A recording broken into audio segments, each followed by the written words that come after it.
All right, hello and welcome to another one, the third episode of the HTTP&C little tutorial series. First of all, I made a GitHub repo. You can check it out. The link is in the description. I also made a little Discord server for us to chat about things like these. You can also find that link in the description. And I think that's all. Make sure you subscribe, of course, because a lot of you have not subscribed yet. And then, of course, thank you for the awesome reception and the comments I got. There was a lot of positive feedback, and that's really fun, and that makes me want to keep doing this. Okay, so last time, first of all, I added a README of stream, and I added a git ignore, but those are the only two things I added. And in the README, you'll find a lot of little resources and stuff like that, because I realized I've opened a lot of these in the video, but like I didn't actually, talk about it or tell you what they are. So there's a few things like the C reference, a bunch of HTTP related things, a bunch of networking related things, and of course, which autocomplete I use.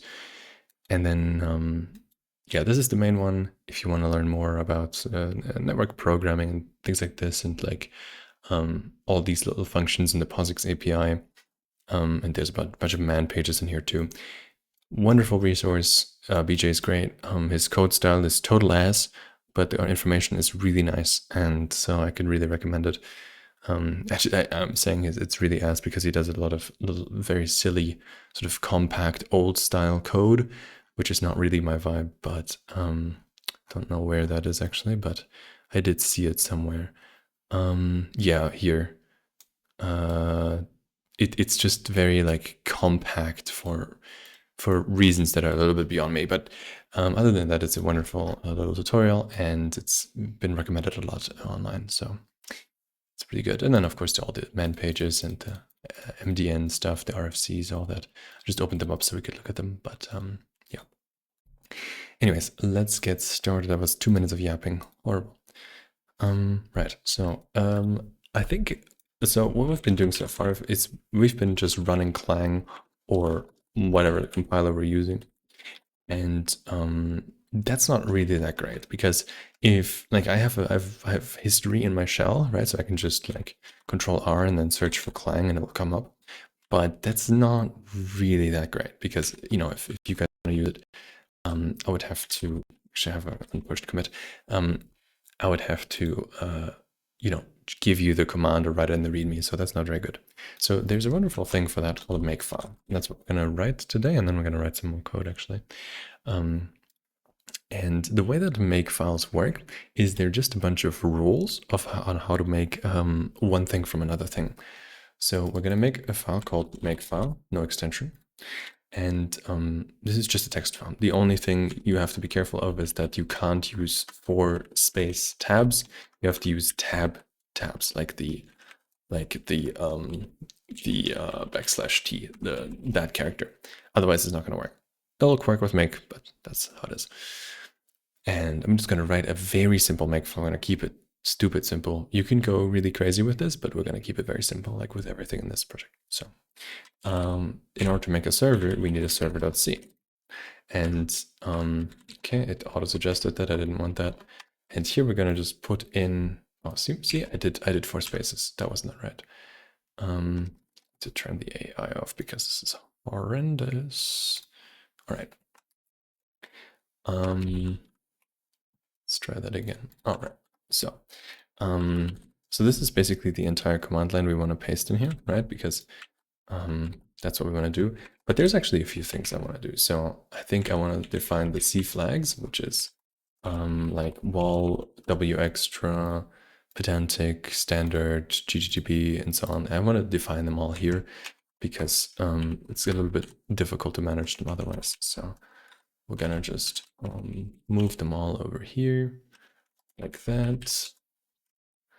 Wonderful. And now we can just use it like a variable, right? C flags. Wonderful. And of course, I don't want to force you to use my compiler. So we're just going to use cc's Clang, and then you can define your own if you want, right? God, there we go. Okay, In this way, we run the, the whole thing. And then of course, instead of server.c, we can use a variable. And then instead of this, we can use a variable as well. So these are the input, which is this, and the output respectively. So it's a fun little language, and this should work now. Assuming this is a tab, it is a tab. Wonderful. And now we can just, you have to install make, which is GNU make. For example, I'm using GNU make, and everything we're going to be doing is GNU make, but you just type make and it just compiles it. And it compiles it because this is the first rule. It just does whatever the first one is. You can also do make server if you want to be more direct, but it actually tells us that it's up to date because we didn't change the file yet. So that's fine too. And another one we want to make is the clean rule, which is just going to rm f server, just so that we can delete the server file as well. And since this doesn't actually generate a target, we have to call it phony. This basically means that okay, so this generates a file called server, right? And that's how it knows. It knows that it generates a file named server based on server.c. And because it can compare the modification times of them, so it can look at the modification time of this, which is 13 o'clock this day, and server.c, which is a few days ago, it can see that this is up to date, right? But clean will just remove the server. So this doesn't actually generate anything. So we have to tell make that this is a phony sort of fake target, right? And now if I do make, it'll do that. And if I do make, it'll delete it. Right? So now I can redo it like that. And then I think I do want to stay with C89 and make again. I think that's good. Let's see. Oh, bool is a C99 extension. Yeah, we need to touch our code a little bit to adjust it to this, to just staying with C89, because I think C89 is a much, or we just stay with C99 for now. We can touch that later if we want. One thing to keep in mind is that make doesn't know that you're changing the make file. So, that's a little bit annoying. So if you change the C flags, you do have to make clean make the thing again. I think there's also a make always make b, which will always just run it without checking if the file already exists, which is, I guess, what we want. So, and we see one error, one warning here, which is the HTTP request line init. Fix that. HTTP request line init. And since it's an empty function, it needs to take void. Okay, fair enough. And now rebuilds it, of course, because, yeah. And then we can also have a make run, but we're not going to do that. We're just going to make and server. And now we can go to localhost. Oh, well, actually, I think what we should do for sure is let the server print a few things, because it's a little annoying that we keep having to type out the URL here. So how about we make it like that. Then we can port here. And then we should be able to just print that.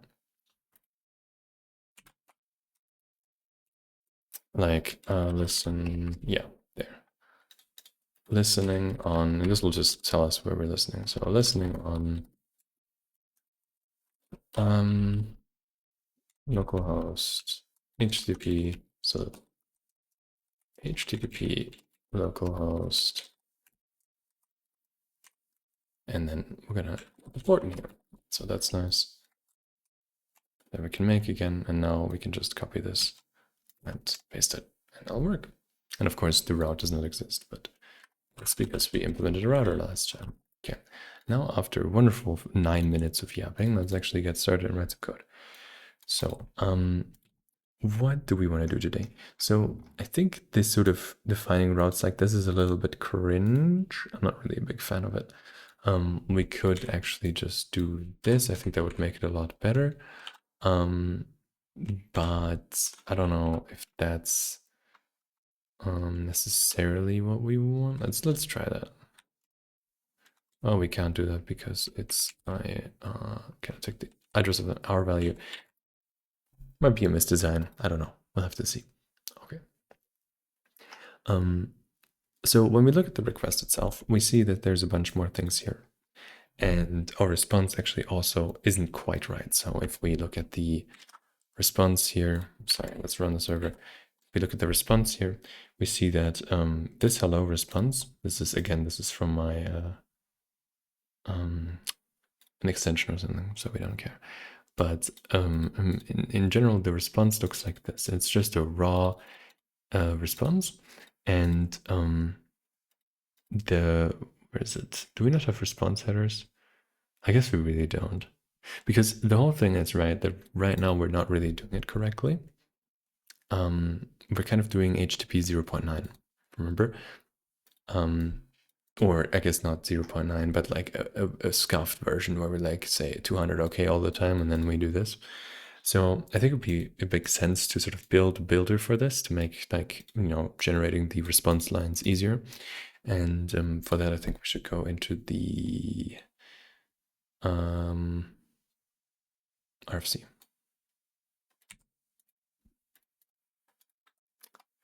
And check that out and see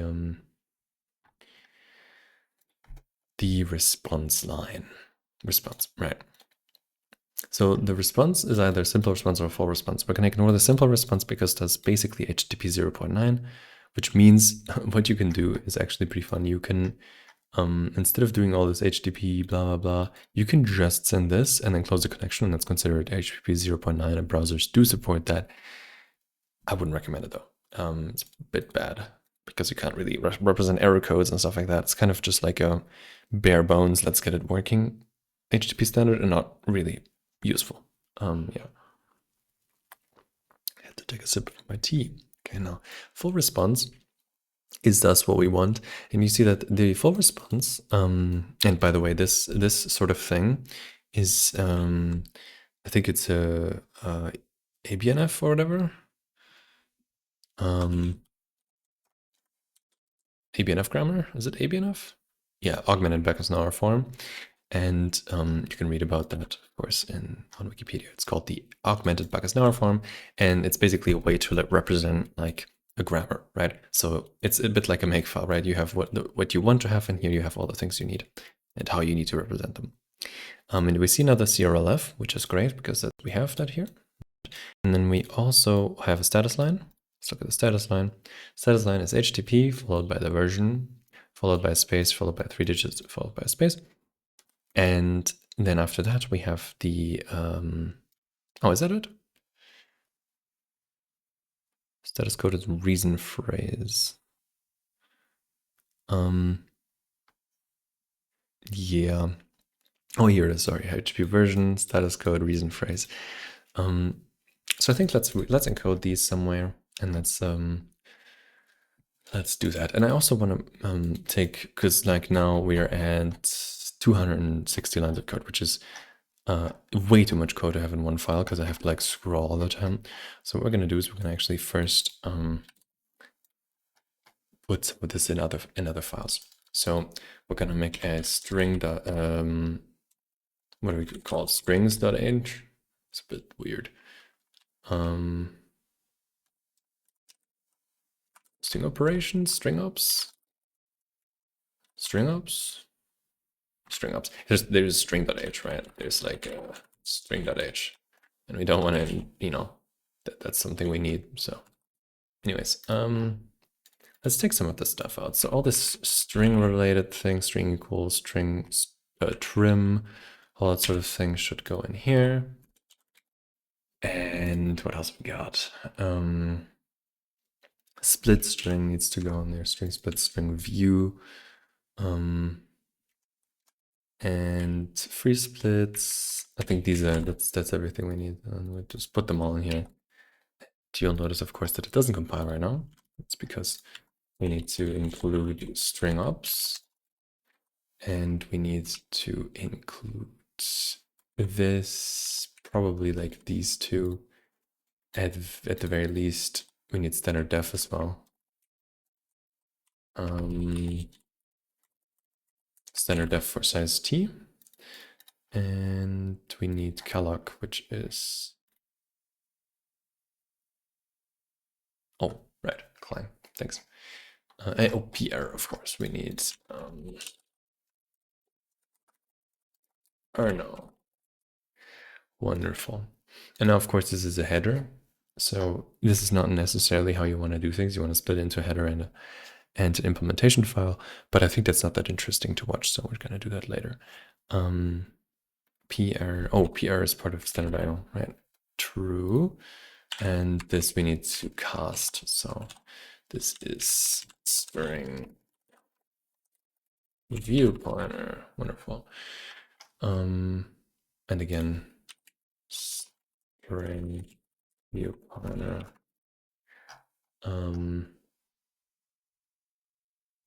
Yeah, it doesn't really like this because I'm using a header file, but I'm going to clean this up a bit later. It's not really important right now.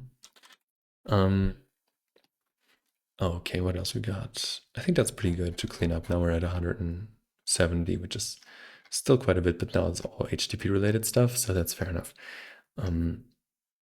And what else do you want to pull out? Okay, so status line, HTTP request line. So let's do a type dev struct HTTP response RESP line. RESP line? I find RESP to be a bit more clear. And then of course, string HTTP version. We have the status code, which is actually an int, a uint 16t or something like that, probably. I mean, it's less than that, but it's more than 200, so we need to do something like that. That's not the version, that's the status. And then, of course, we have the reason phrase, which is that. Wonderful. Okay. I'm wondering if it makes sense to store these as strings, because these we actually generate. Maybe not. Maybe this should be a const char. And this as well. Because these are literally constants. So we don't really care. And I think the string one's also constant. Yeah, they're also constant right now because we didn't bother implementing them properly. Oh, we have a status.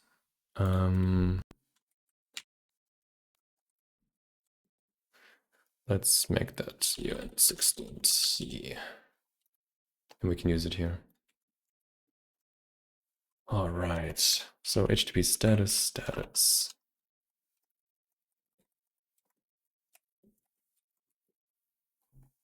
And then we probably want a const char HTTP status to string. HTTP status. And then we're just going to switch over the status and this. Thank you so much. Wonderful. We love AI to autocomplete this shit for us. These are all the ones we support right now. We probably also want HTTP res not found, which is found, and that's of course 404. Yeah. So I guess we don't really need to store that because we can store the status and the version. Yeah, that's fair enough, I think. All right.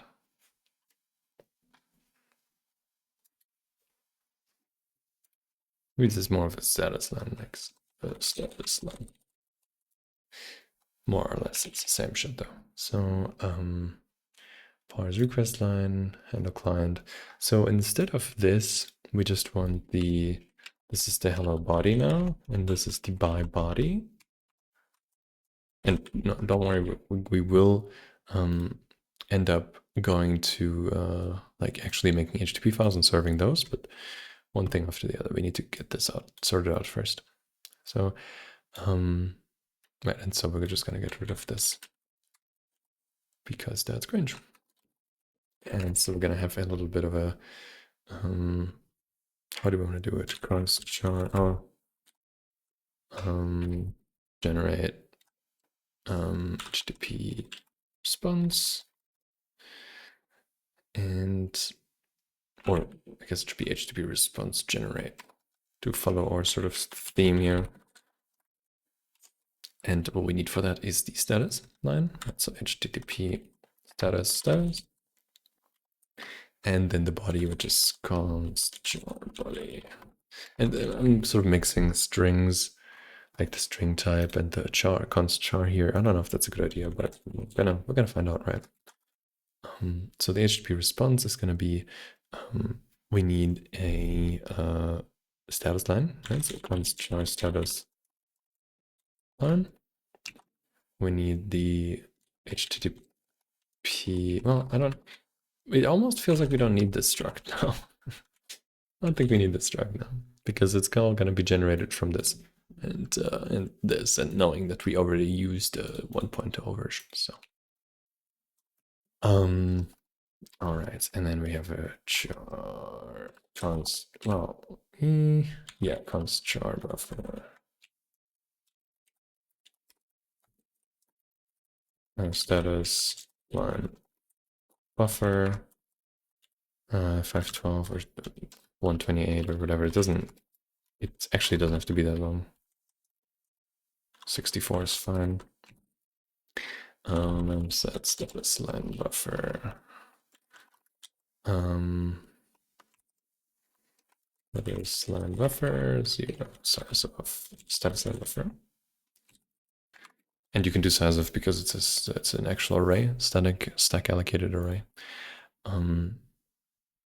So let's see. HTTP response generate. I don't know if this makes sense that way. I think we just want to generate the yeah, no, I think we will, well,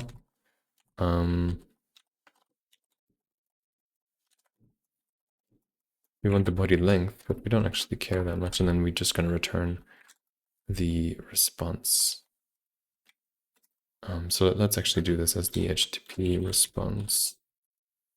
And then we're just going to make it like 512 or something like that for now. HTTP response. Whoops. And HTTP response.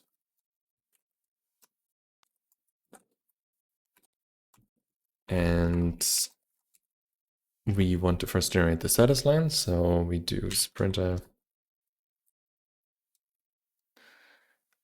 Is that correct? I think sprintf is what we want, right? ArchLinux sprintf. It is.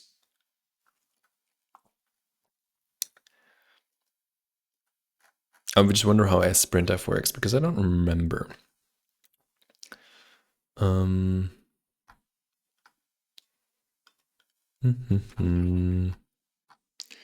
Interesting.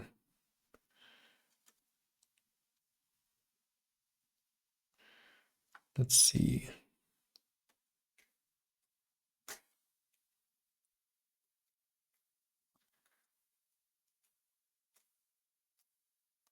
Okay, well, let's do it like that.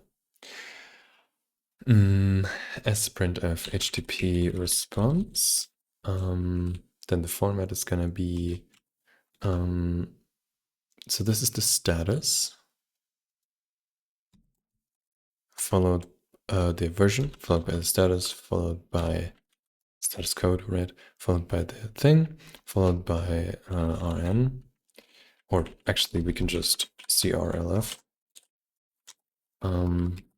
Right, that should work. Oh, we can't because these have to be defined for that. Let's do that. So there's a little quirk in C where if you put literals behind each other, like following each other, you actually get one string.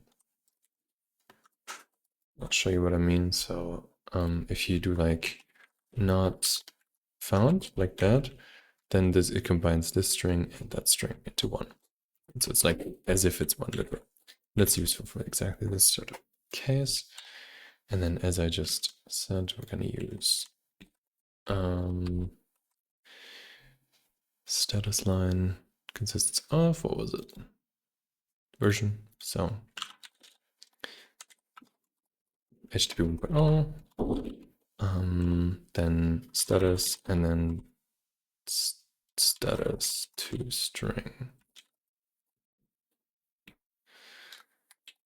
And then what does this return? This returns the amount of bytes written, right? So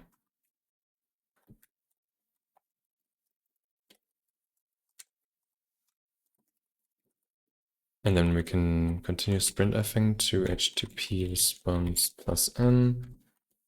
I think that's how it works. And then we can actually start writing some headers because we can, right? So HTTP content size, HTTP content size, or content length, what is it called? Content length. So content length is sort of required. I feel like it's not strictly required, but it's very, very nice to put it. So we will, right? Content length, ZU, then CRF, sorry, body length. I was looking at this one, thinking that that's the one. Very smart. Wonderful. And then, of course, we ended with another sprintf HTTP response plus n CRLF. So that way we sort of, I don't know if this makes sense yet, so let's look at it. But basically each line ends with a CRLF, and that includes any of these headers, right? Any headers, where are the headers? Come on. General header, date, pragma. Well, basically, it doesn't say request header.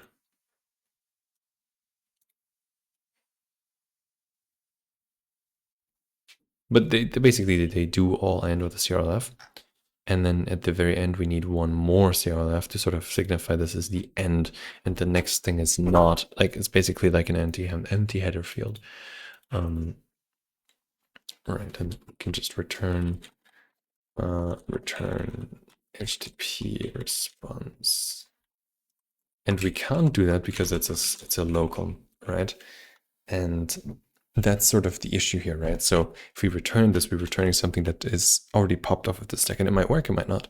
Another idea is we could make it static, but then when we make this multi-threaded later, it's not going to work because C99 doesn't have thread local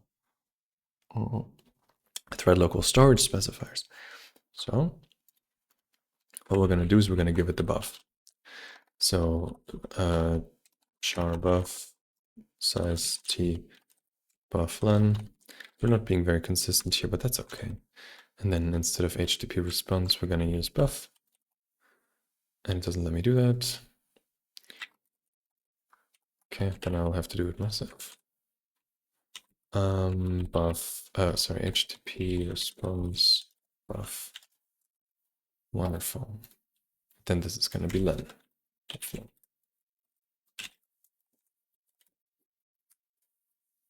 Right, and of course, technically we have to check that we don't overflow here, but we're just going to assume that the buff len is always big enough for now.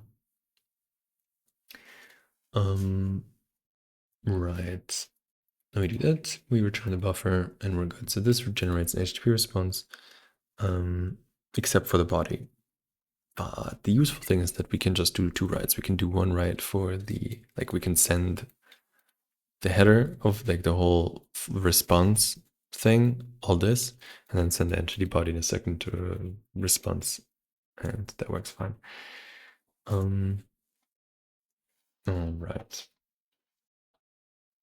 Let's see where we're at. 29 minutes. I think that's pretty good. And then, of course, hello body, bye body. We need to actually use those. So instead of doing write here, we should make a little function. Cool. HTTP send response where we take in a socket. Jar buff. So header buff size t header buff one. And ooh, this actually sucks. we need to return a string. Yeah, we need to return a string because we need to know what the length is. Response dot len is n, and response dot data. Well, it's actually not n, it's all of these n's combined. So we actually do response dot len, and then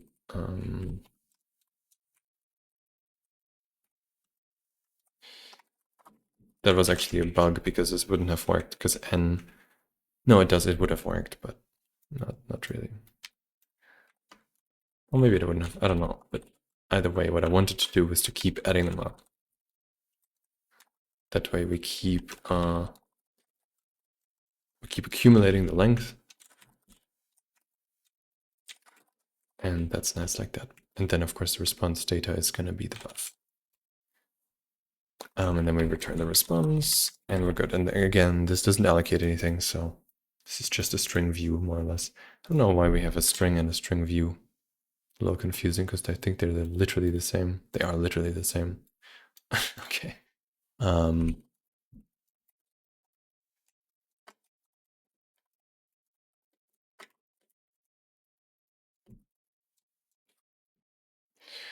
Oops. Okay. And again, response means that we have the string header. We'll call it the header, and then we have this body. And all we're gonna do is we're gonna call write. So, or send, I guess, is what we should probably call. Says tn is send, where we send to the socket first the header data, header len. And then for flags, this is actually interesting. So there's such a thing as partial sends. And I'm not sure if BJ's guide says that, but basically partial sends are really nasty.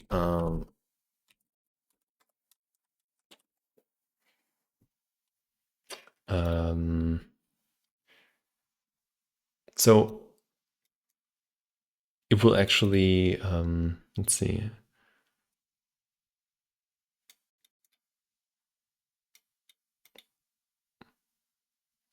Let's see. Yeah, like it basically, it will return how many bytes were sent, but like it's not guaranteed to actually send everything, right? So it's going to only, like you might give it 10 bytes, it might send 5 and then go return 5, right? And then you have to figure out that it actually didn't send everything, and then you have to send again. And you have to send, you know, with the right offset and things like that. So instead of doing all of that shit, because nobody really wants to do that, there should be, and I might be wrong here. This might be that it's not POSIX, that it's more of a, let's see, where is it?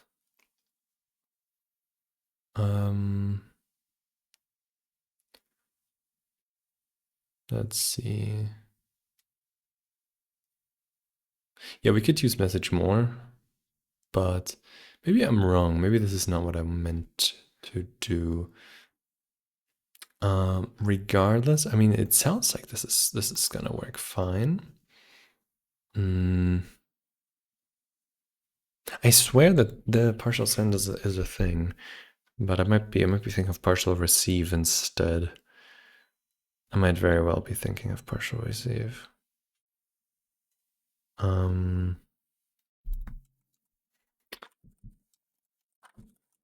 wonder if partial send is a thing, because if it is, we have to, or partial write.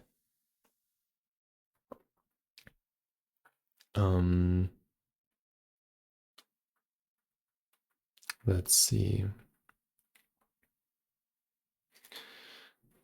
Google Groups, wonderful, wonderful. This is like Usenet, which is amazing. This is 2008.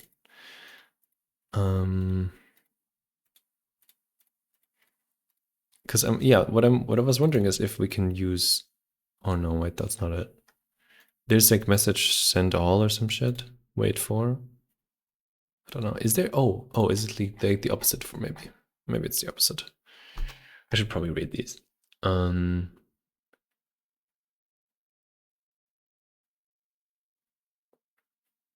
it doesn't matter. I guess in that case, we're not going to bother. Like, I don't know. I don't know what to say. What to tell you. So if n less than 0, we're going to return false. And if it's 0, actually the socket was closed, isn't it? Isn't that what it is? I think if it's 0, there's a special case, but we're going to worry about that when we get there. If n is 0, eprintf, is it? No, if printf standard error, we're going to say send return 0. I don't know what to really do in that case yet. We have to figure that out. Usually you want to handle that as like socket closed or something, but and then what we're actually going to do is we're going to pass the MSG more flag because we're going to actually send a little bit more. So that way we sort of query everything up to be sent in one big pack, which is what we want.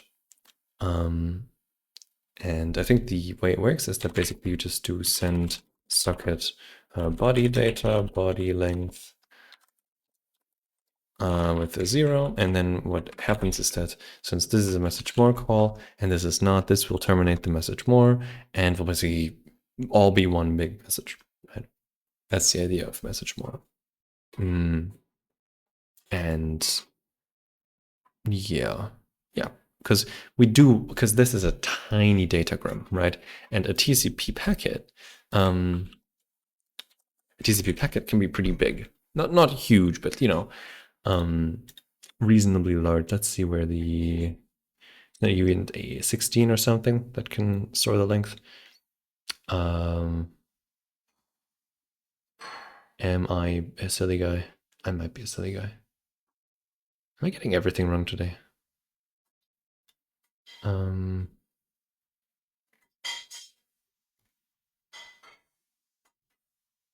But yeah, basically it's like 16K or something like that, or 64K. I don't know. There's like some limit, right? But we're really far away with this little header, which is basically just HTTP 1.00 200 OK, and then the content. So really, we want to query queue these both up to be sent in one. We can check with Wireshark later if that is really the case.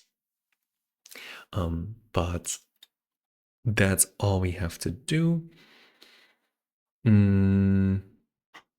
Yeah, that sounds good. That sounds good to me.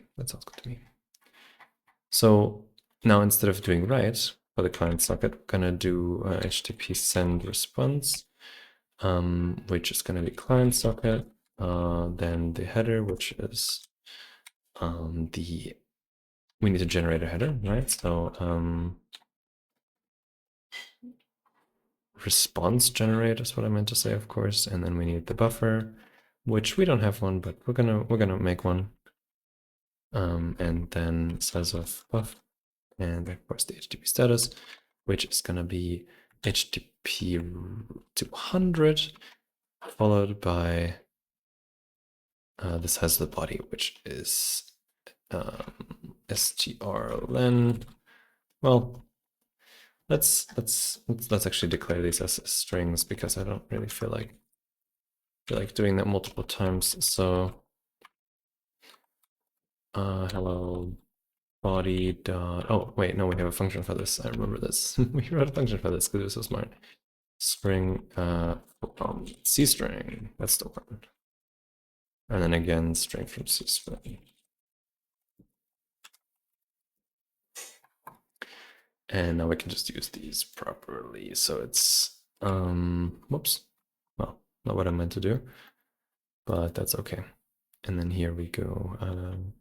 Hello body len, and then hello, hello. And I think it'd be nice to sort of make these on new lines so we can keep track of what's going on, because it's a little bit hard to see. Wonder if my formatter is not complaining. And then of course it's the same here, except instead of hello, it's bye. But it's the same thing, right? And this unknown route is now actually a different HTTP response. So that's where it gets interesting, because we will have a string of body 404 or error 404 from C string. Or actually, we don't even necessarily need that, but it's okay. Let's do 404 error 404 not found.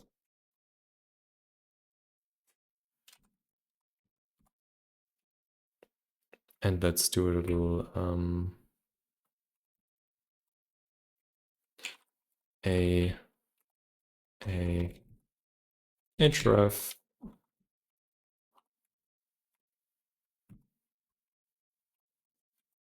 This is a bit ugly, but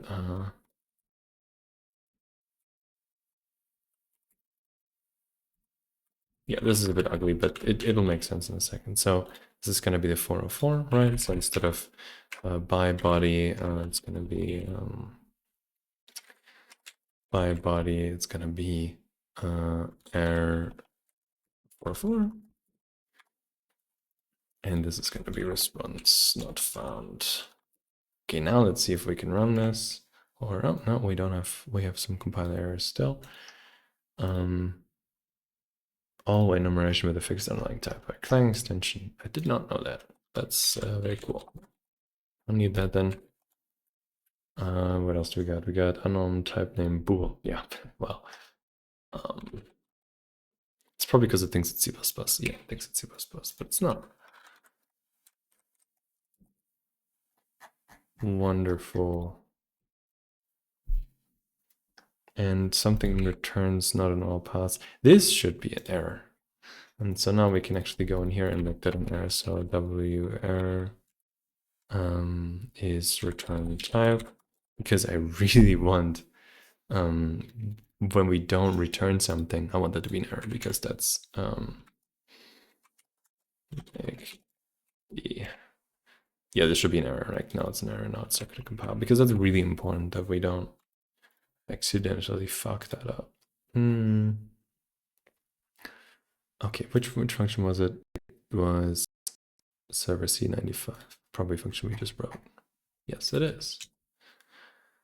And then we return true at the end here. Let's see if we can get that. Okay, now it says unknown route favicon.ico. Whoops. And let's see if we can get that. And so now we see 200, okay? And then here we see 404 for the favicon. And now if we go to a place that doesn't exist, it says error 404 not found, back to home, and it'll lead us back to the home, which of course also doesn't exist at the moment. But let's pretend that that's not a problem right now. Okay, so now we have some response codes. That's pretty nice. I'm not sure if I completely like our API here. Socket, generate response, hello body. It's a little clunky, but it is C, so you can't have it all, right? And then of course, if this fails, we should still handle that, of course. I guess if this fails, we should handle it, yeah. We should. Okay, how about if that fails, we just return -1. So I know that's a little weird, but I think that's what we want to do here. And then the underlying handler, because this is sort of our router, right? And if our router fails, we want our underlying handler to be like internal server error and stuff like that. So let's actually do that. Oh, this returns -1 anyway, so we can deliberately ignore this response. And we don't free the splits if we do that, which is not great. So that would be one way to like, okay, so like if I 404 this, let's actually check that. Oh, no, I'm yapping too much. Let's see. If I open a terminal and I use btub, okay, come on, buddy. And I use btub to sort of get rid of everything here except that. What the fuck is Firefox doing? Okay. And we run our server and we just filter. Let's use htop. Fuck it. Server /server. So that's our server. And we see that it has virtual memory of 2,500 bytes and reserved memory of 1,400 bytes. Now, if I run into this, I think if I run this multiple times, that should bring up the memory, but it doesn't. Why does it not increase the memory usage?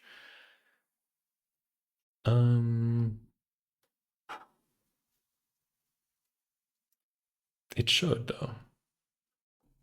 It should. Because basically we're allocating splits here, and then we then return this and return here, so we never run into free splits. So why does this work? What does free splits do? Does it not deallocate? It does deallocate. Strange. I could have sworn that that should do something. I guess not. I guess not. I guess is. Let me check though. Like if this allocates way more than it should.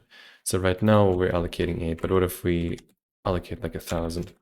So I think it's still in the same pool. So, huh? Doesn't seem to care.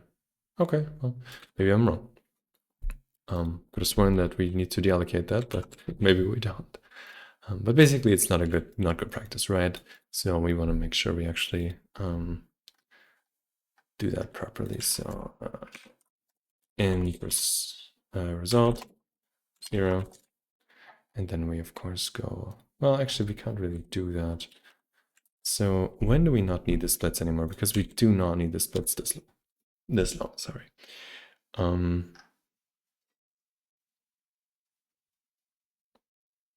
What have we got here? Split string, request line init, splits, and then right here, we don't need it anymore. So we can just deallocate it right here, and then we don't have to worry about it. It'll be fine, right? The thing is you want to deallocate as soon as possible so you don't have any returns in between. And yeah, that's wonderful. And then of course, whoops, misspelled it. Hello, still works and still exists. And that's pretty good. We can also see how fast this is if you want. Maybe we can do a little bit of a performance test here for fun. So there's a thing called Siege, which has a benchmark mode. And the benchmark mode is pretty funny. So localhost 6969/hello HTTP. And of course it didn't work.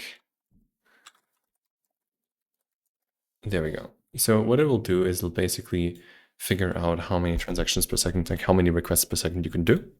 And so in order to sort of properly test that, we're going to compile manually really quick, call it server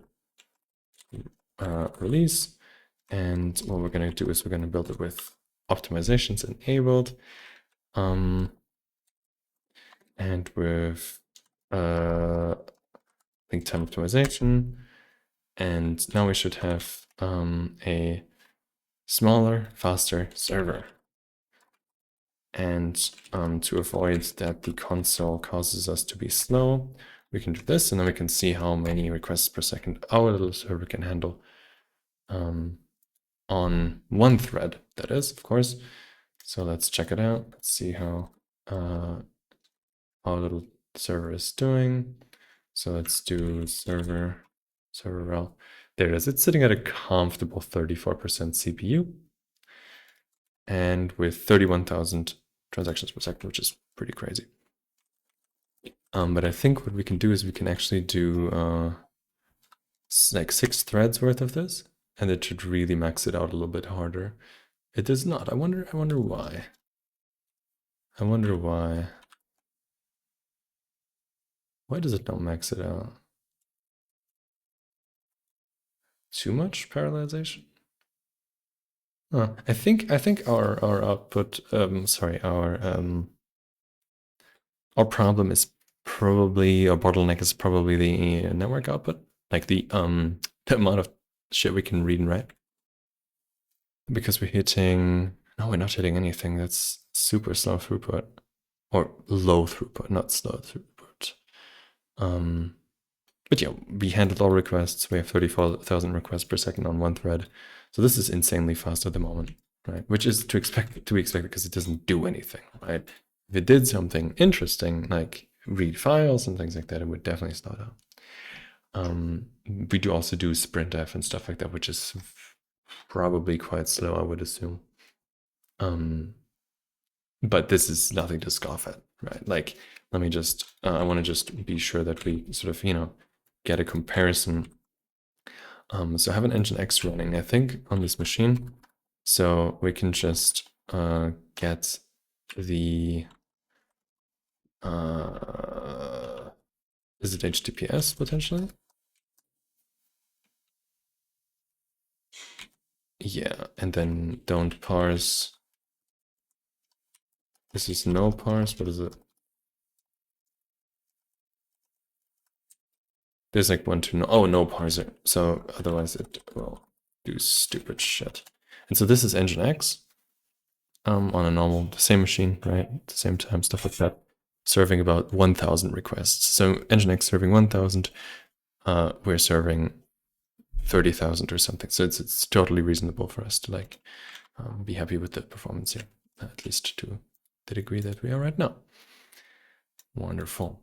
And okay, so this time we did, what did we do today? We did response generation properly. We did return codes. We did one of the headers, which is content length. And I think next time the goal would be to the